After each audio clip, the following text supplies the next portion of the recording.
point that I talk about quite a bit, and that's you have to have authority before you get trust. And if you don't have trust, nobody's going to buy your product because you're a micro brand. And there's all sorts of things you can do, not only creating ads, but content. Just create a blog with, don't go and get 250 word, 350 word, 550 word, pay $2, for these blog articles. Get quality blog articles. We like to run them around 1,500 to 2,500 words. Great content. Like Neil Patel says, if it's not the best blog article on the search, then don't bother doing it.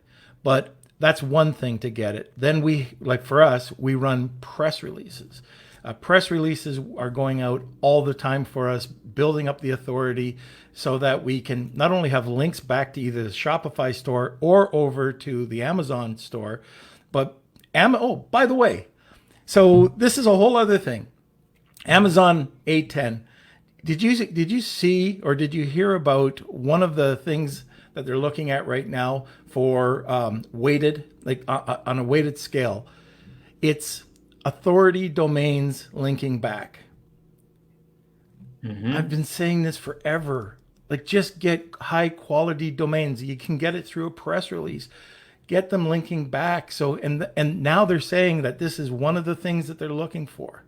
So, and they're also looking for external traffic coming back to Amazon. So how do you do it? You can do it through ads. We had a question up here, and I should give out some shout outs, by the way. So Peter Wynn from Toronto, hey, just a stone throws away. Let me see here. Freddie. Okay, this was actually Freddie's question, but I also want to... a couple questions. Yeah, I also want to say hi to Timmy. I just saw that she came in. But anyways, let's go back to that question. Okay, so, Freddie's question? Yeah. Okay.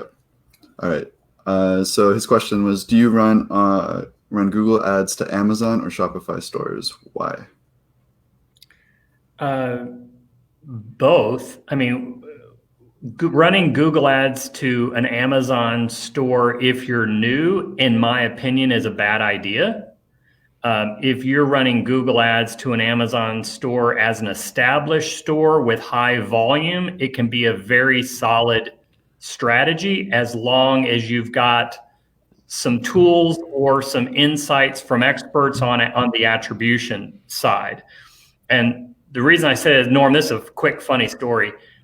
My wife and I used to own an Amazon brand. My wife took the Amazing course. She's an amazing woman, had never done it before, got her own product in China. We had her own brand. We launched, and it was actually getting traction and starting to move forward. And then I'm the brilliant Google guy. So I'm like, hey, honey, you really want to supercharge this? Let me run some PPC ads to your listing. And because it was low volume, you know what happened, Norm, right? I think so. Yeah.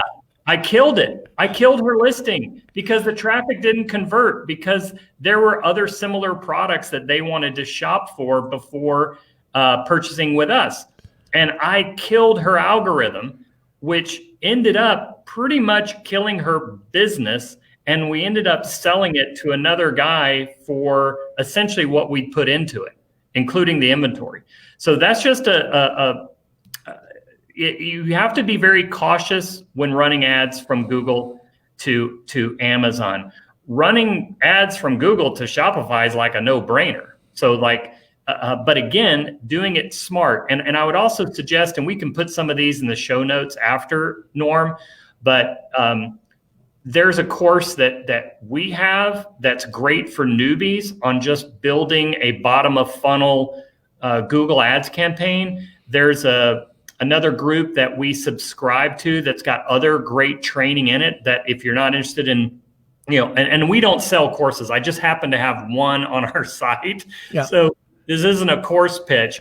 If there's others I can put in the show notes to educate you if you want to learn to kind of run your own campaigns. But I'll tell you again, unless you've done the work that Norm talks about in terms of content creation, building a brand, also putting some effort into video and kind of creating a community, you have to either have enormous patience or very deep pockets to scale up